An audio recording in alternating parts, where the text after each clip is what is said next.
अस्सलाम वालेकुम स्टूडेंट्स, मेरा नाम है तलहा अली और इंशाल्लाह मैं आपको इंशाल्लाह सिखाऊंगा मैथमेटिक्स टेंथ क्लास की मैथमेटिक्स।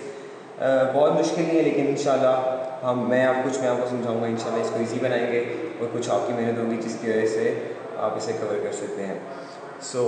मैथमेटिक्स एक ऐसा सब्जेक्ट है जो सिर्फ और सिर्फ हम प्रैक्टिस से कर सकते हैं। अगर हम देखेंगे कि हमने बस ठीक है लेक्चर देख लिया और मतलब कि हमने कुछ समझ लिया तो हमें आ गया, ऐसा नहीं, आपको भूल जाएगा।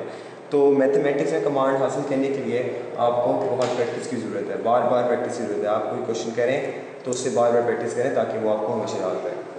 तो हम स्टार्ट करते हैं चैप्टर नंबर 1 से, जिसका नाम है क्वाड्रेटिक इक्वेशंस।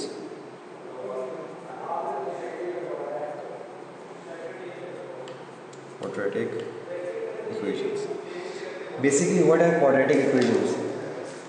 क्वाड्रेटिक इक्वेशंस होती क्या हैं, इनका मतलब क्या है और इनका मकसद क्या है? तो हम सबसे पहले क्वाड्रेटिक इक्वेशन एक्सप्लेन करते हैं कि क्या है। एक जो क्वाड्रेटिक इक्वेशन है उसका मतलब ये है कि अब जो इक्वेशन जो हमारे पास इक्वेशन है बेसिकली, फॉर एग्जांपल मैं अब आपको इसकी जनरल या स्टैंडर्ड फॉर्म निकल दिखाता हूँ। जनरल और standard form. The general or standard form of a quadratic equation is such as ax square plus bx plus c is equal to 0। अब हमारे पास ये जो इक्वेशन है इसको हम जनरल या स्टैंडर्ड फॉर्म कहते हैं। अब इसके अंदर जो हमारे पास a है ये है x का कोफिशिएंट। हमने अब जो स्टैंडर्ड है उन लोगों ने कह दिया जब a हम यूज़ करेंगे वो x का होगा, x स्क्वायर का होगा, सॉरी, b होगा, वो x का कोफिशिएंट होगा और c इज़ अ कांस्टेंट। अब क्वाड्रेटिक इक्वेशन के लिए लाजमी है कि जो हाईएस्ट पावर होगी वो स्क्वायर होगी।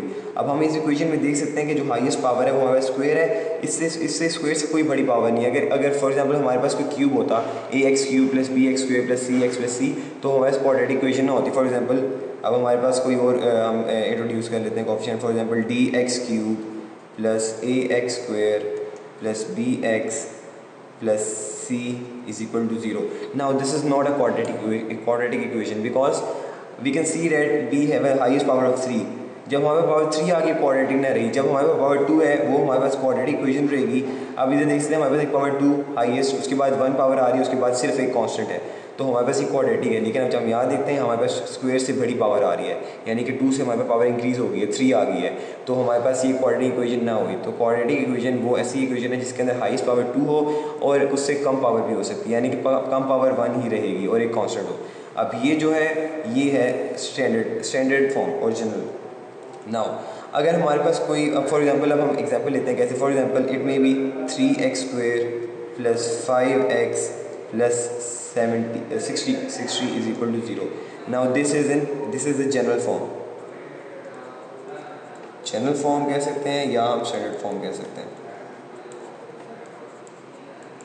अगर हमारे पास कोई इसकी है, अब यहाँ पर अब हम जब इसको कंपेयर करेंगे जनरल फॉर्म से, मतलब कि जो हमारा स्टैंडर्ड इक्वेशन है उस स्टैंडर्ड इक्वेशन से हम जब कंपेयर करेंगे तो हमारे पास है ax स्क्वायर और यहाँ पे हमारे पास 3x स्क्वायर है, तो a would be is equal to 3, bx है और यहाँ 5x है। जब हम इनको कंपेयर करेंगे तो b would be equal to 5 और जो हमारे पास c कांस्टेंट होता है और हमारे पास c यहाँ पे है 60, तो c would be equal to 60।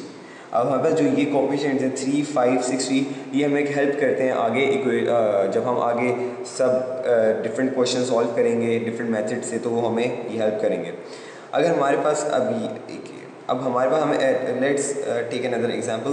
For example if you have equation such that 3x square plus 10x is equal to 35।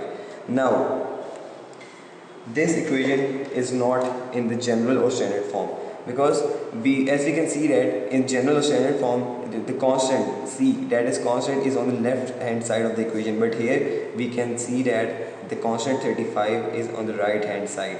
So in order to make the equation general or in standard form we have to shift this on the left hand side. So standard form of this equation becomes 3x squared plus 10x minus 35 is equal to 0. Now this is in general form. Now the third case, this was a general form, this is for example 1, this was 2. Now the third case,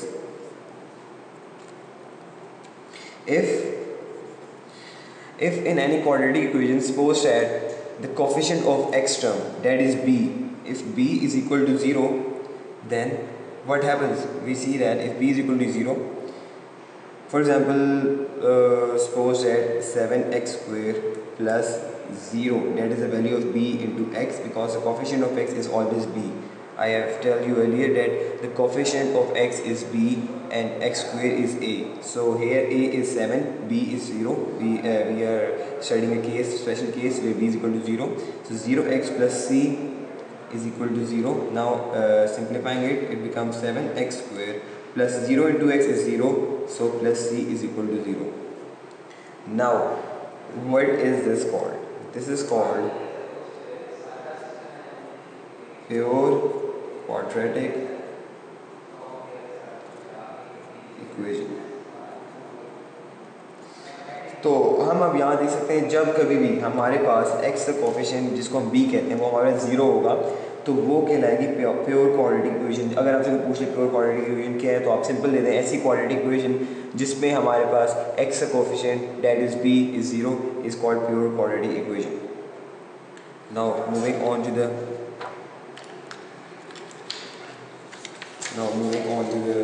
fourth case.